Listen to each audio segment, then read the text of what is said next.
Hello students, you guys are really awesome. I think you guys are in too much pressure due to fear of not attending online courses according to the timetable, different subjects, different teachers and different type of pressure. And ultimately कोई ये आपको ना कह दे कि दिन भर mobile पर लगा रहता है, क्या पढ़ता है क्या नहीं पढ़ता है. बट व्हाट नेक्स्ट, पढ़ाई तो करनी है. Guys, it is my humble request to you all, kindly attend the online classes run by KBS RO Delhi according to the timetable. Though I am here for your additional support for any doubt 24/7. Guys, I hope you all are enjoying my lecture videos and my support. Keep learning, stay home, stay safe. Thank you. Guys, in continuation with the NCERT examiner, I am going to discuss another questions which is related to the electric field lines. I have already discussed electric field in details. This questions is basically related to the two concepts. One is the charging by induction, another one is the electric field lines, properties of electric field lines. In these questions, actually this is an isolated conducting sphere. When a point positive charge plus Q naught brought near it, then you have to find out in the given figure which one is the best explain. Okay, तो guys, charging by induction हमने आपको बताया था कि when a positive charge kept near another body, तो इस वाले surface पर क्या होगा, नेगेटिव चार्जेस अराइज होंगे. Then electric field lines will be directed from positive charge to the negative charge this way, and opposite face will be positively charge. तो यहाँ से फील्ड लाइंस क्या होंगी, इमर्जिंग आउट होंगी. क्लियर. तो then the figure 1 will be the best description. Okay, now moving ahead with next questions. Guys, in the next question, this is related to the Gauss theorem.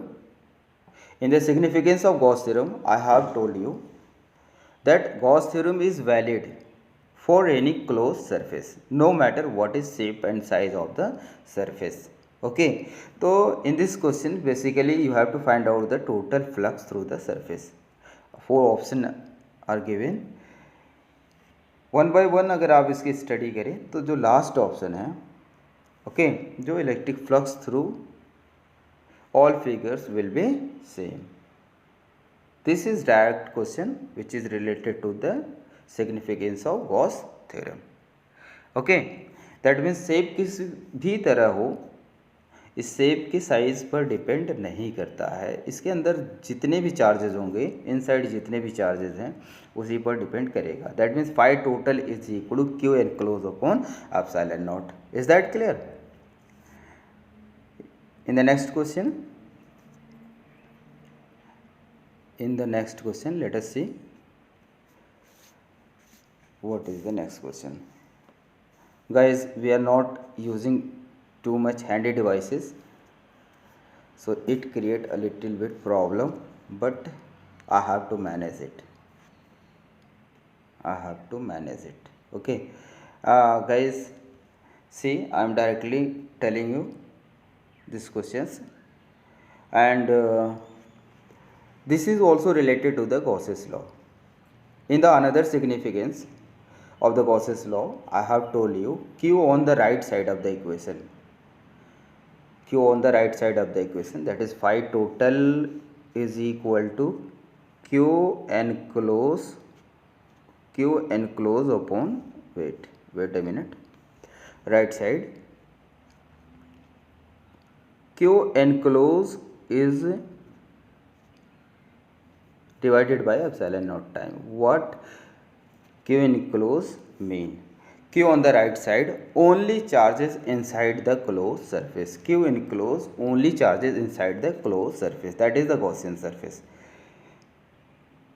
Guys, look at this. Look at this. Wait. In this figure, only charge Q2 and Q4 enclosed by this Gaussian surface. Only these charges will be considered. Okay. So therefore come to the statement of the given questions. Your best option will be B. ठीक है ना. E on the left hand side of the above equation will have a contribution from all charges. Q on the right hand side will have a contribution Q2 and Q4 only. Clear? Now moving to the next question. This is related to the electric dipole. Guys, this is the figure here. An electric dipole with dipole moment P placed in an external field. Guys, look at this. This field is not uniform. See, field lines are closer in this part and they are far apart from this part, so that electric field will be stronger in this region and will be weaker in this region. Now, if we calculate force on minus q charges, then at this point, say electric field is E1, and on this point, say electric field is E2. Guys, since in this region electric field is greater in magnitude, and in this region field is weaker, therefore we can say that this is E2, E1 will be greater than E2. Since we know that force is given by force on minus q charge अगर हम calculate करें, force on minus Q charge अगर हम calculate करें तो क्या होगा, F minus Q अगर हम देखें तो क्या होगा, Q E1 होगा.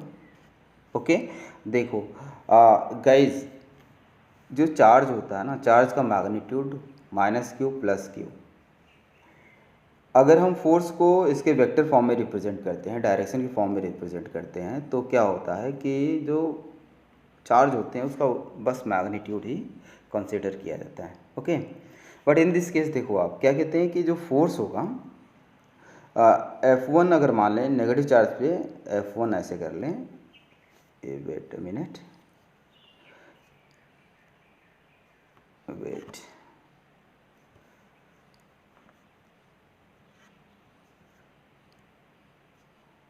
थोड़ा मुश्किल होता है इसको सॉल्व करना. Guys, this is force on negative charge and F force on positive charge Q E2 होगा.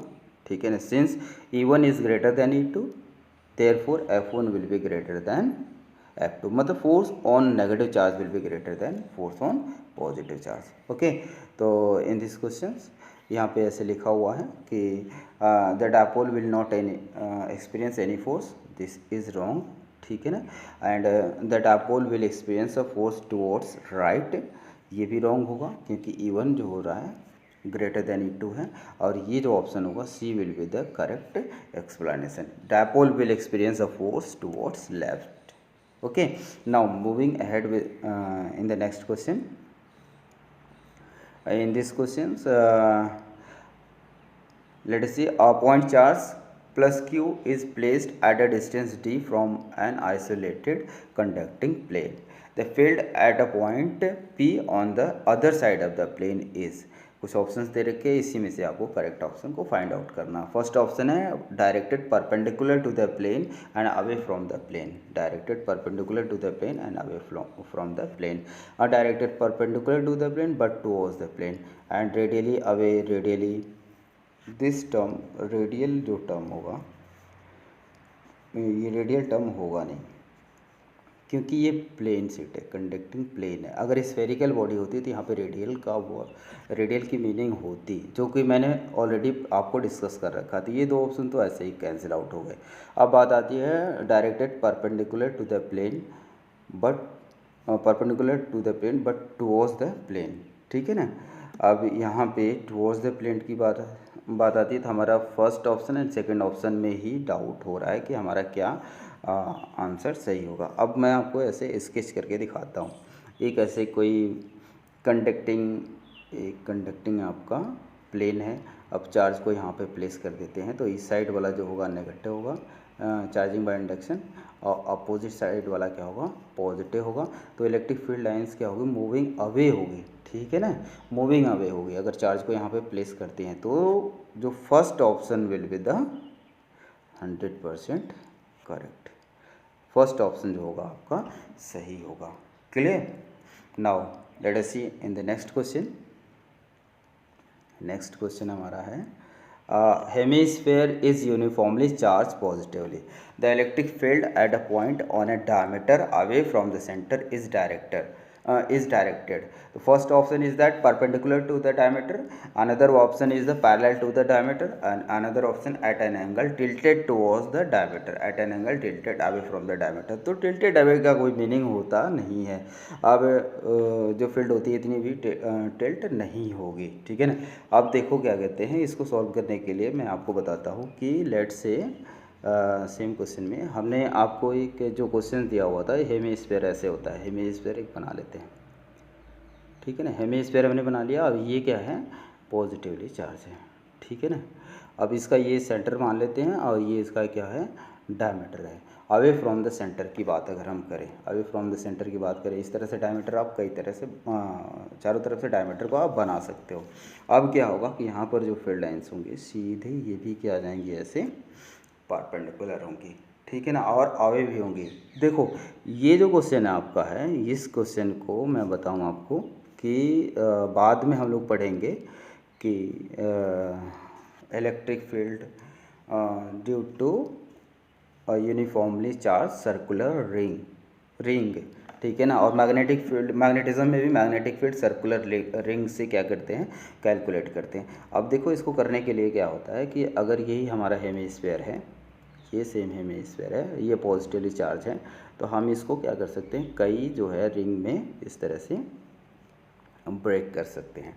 अब जब हम ब्रेक करेंगे तो एक रिंग ऐसे कंसिडर किया जाता है, मैं आपको दिखाता हूँ। एक रिंग जो कंसिडर किया जाता है इस तरह से, ऐसे चार्ज रिंग होगा। और क्या कहते हैं कि किसी पॉइंट P पर अगर आप इलेक्ट्रिक फील्ड को कैलकुलेट करना चाहें तो ये अगर कोई पर्टिकुलर एलिमेंट ले लें तो यहाँ से जो इलेक्ट्रिक फील्ड होगा इस तरह से होगी, और इलेक्ट्रिक फील्ड जो होगी और इस वाले एलिमेंट से लेकर के देखें तो इलेक्ट्रिक फील्ड इस साइड होगी, ठीक है ना। अब क्या होगा कि ये जो इलेक्ट्रिक फील्ड होगी इसके दो कंपोनेंट होंगे, एक अलोंग एक्स एक्सिस होगा, एक अलोंग वाई एक्सिस होगा, ठीक है ना। और सेम ये जो इलेक्ट्रिक फील्ड है इसके भी दो कंपोनेंट होंगे, एक अलोंग एक्स एक्सिस होगा, एक अलोंग वाई एक्सिस होगा। तो ये जो वाई कंपोनेंट होंगे एक दूसरे को कैंसिल कर देते हैं, एक दूसरे को कैंसिल करेंगे और ओनली एक्स कंपोनेंट ही कंट्रीब्यूट करता है। तो ये क्वेश्चन कुछ इस तरह से कोरिलेट करके देखेंगे तो हमारा जो बेस्ट आंसर होगा, बेस्ट हमारा आंसर होगा, ये 1 मिनट इरेज नहीं हो रहा है, बेस्ट आंसर हमारा होगा परपेंडिकुलर टू अ डायमीटर होगा, ठीक है ना। ये हमारा बेस्ट आंसर होगा क्या, परपेंडिकुलर टू अ डायमीटर होगा। Okay, now moving to the next question. Next question ये हमारा है, 1 मिनट। अभी तक तो ओनली वन ऑप्शन करेक्ट थे इसमें, एनसीईआरटी एग्जाम्पलर है, बहुत ही बेस्ट क्वेश्चंस इसमें डाले गए हैं, ठीक है ना। अगर आप 1 बाय 1 इसको स्टडी कर लेते हैं ना तो आपके कॉन्सेप्ट बहुत ही अच्छे से क्लियर होते हैं। और in physics you know that कि जितना आप जो है रोट लर्निंग पर जाएंगे फिजिक्स आपको समझ में नहीं आएगी, जितने सारे न्यूमेरिकल और एमसीक्यूज करेंगे उतना ही आपको ये चीज़ें क्लियर होंगी। नेक्स्ट क्वेश्चन है, नेक्स्ट क्वेश्चन में दे रखा है कि ये गॉस थ्योरम है। गॉस थ्योरम में क्या होता है कि total flux through a close surface is equal to zero दिया हुआ है। तो गॉस थ्योरम कहता है जो total flux through a close surface zero कब हो सकता है, व्हेन कि जब total charge enclose by the surface क्या हो, zero. Total charge enclose by the surface हो तो टोटल फ्लक्स क्या होगा, जीरो होगा। कुछ उसी तरह से ये रिलेटेड है। तो चलो ऑप्शन पढ़ते हैं। The field inside the surface, the field inside the surface and on it is zero. Surface inside the surface बोल रहा और उस सरफेस पर क्या कह रहा है, जीरो कह रहा है। तो सरफेस पर उससे कोई लेना देना इसका नहीं है। बट क्या है कि the electric field inside the surface is necessary uniform. Inside the surface field uniform होने का मतलब भी नहीं बनता है। अब इसके बाद क्या है कि द नंबर ऑफ फ्लक्स या फील्ड फ्लक्स लाइन या field lines entering the surface must be equal to number of field lines leaving it. Okay, तो ये टोटल फ्लक्स जीरो हो सकता है कि जितनी फील्ड लाइंस इससे इंटर करें, किसी भी सरफेस से जितनी फील्ड लाइंस इंटर करें और उस सरफेस से उतनी ही अगर एग्जिट कर जाती हैं तो क्या होगा, टोटल फ्लक्स क्या होगा, वहाँ पर जीरो होगा। ठीक है ना। और क्या कहते हैं कि ये फ्लक्स जीरो कब होगा, जब उसके इनसाइड कोई चार्जेस ना हो। That means all charges must necessarily B outside of the surface. मतलब सारे जो चार्जेस अगर सरफेस पे हुए तो इनसाइड कोई भी चार्ज नहीं होगा तो टोटल फ्लक्स क्या होगा, जीरो होगा। तो बेस्ट एक्सप्लेन कौन सा ऑप्शन होगा, सी एंड डी। ओके, अब क्या कहते हैं, नेक्स्ट क्वेश्चन की तरफ चलते हैं। अब क्या होता है, this is directly related to the properties of electric field lines. ठीक है ना। तो इलेक्ट्रिक फील्ड लाइन की प्रॉपर्टीज़ जो एनसीईआरटी में दे रखा था, जो मैंने आपको बाद में लिख करके सेंड भी किया था, तो वहाँ पर मैंने ये कहा था कि in a charge free region electric field is taken as continuous curve without any break. तो अब इस लॉजिक को अगर आप फॉलो करते हैं तो electric field lines at a point is always continuous, ये तो नहीं होती हैं, ऑलवेज कंटिन्यूअस नहीं होती है, चार्ज फ्री रीजन में ही होती हैं। आप क्या कहते हैं, continuous if there is no charge at that point. ठीक है ना, तो कंटिन्यूअस होती हैं in a charge free region. तो ये ऑप्शन आपका क्या होगा, सही होगा। ठीक है ना। और discontinuous only if there is a negative charge at that point, ये भी कोई लॉजिक नहीं बनता है। ठीक है ना। और लास्ट क्या है, डिसकंटिन्यूअस होंगी if there is a charge at that particular point, ये भी सही है। वो डिसकंटिन्यूअस मतलब जब कोई भी चार्ज है तो फील्ड क्या हो सकती है, वो डिसकंटिन्यूअस हो सकती है। तो बेस्ट सूटेड जो आंसर होगा बी एंड डी होगा। Clear. Now moving ahead with the next question. हमारा जो नेक्स्ट क्वेश्चन है इसमें क्या कहते हैं कि ये दिया हुआ, if there are only one type of charges in the universe. देखो कितना अच्छा लॉजिक है, कितना बढ़िया क्वेश्चन है।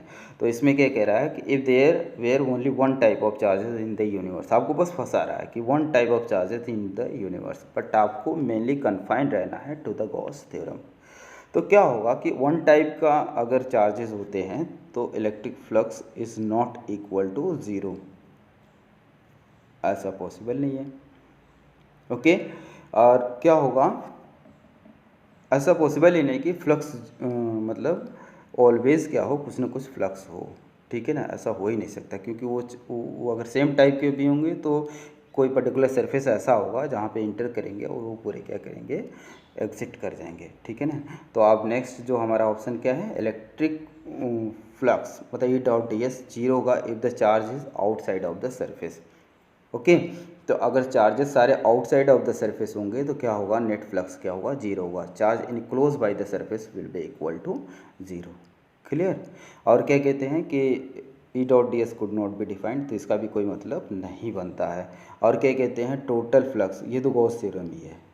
Exactly this is a Gauss theorem. ठीक है ना। अगर वो कहीं इनसाइड कोई भी वो जो चार्ज होगा इनसाइड द सरफेस कहीं पे भी होगा तो वो क्या करेगा कि नेट फ्लक्स देगा, which is equal to 1/ε0 times of total charge enclose by the surface. Clear.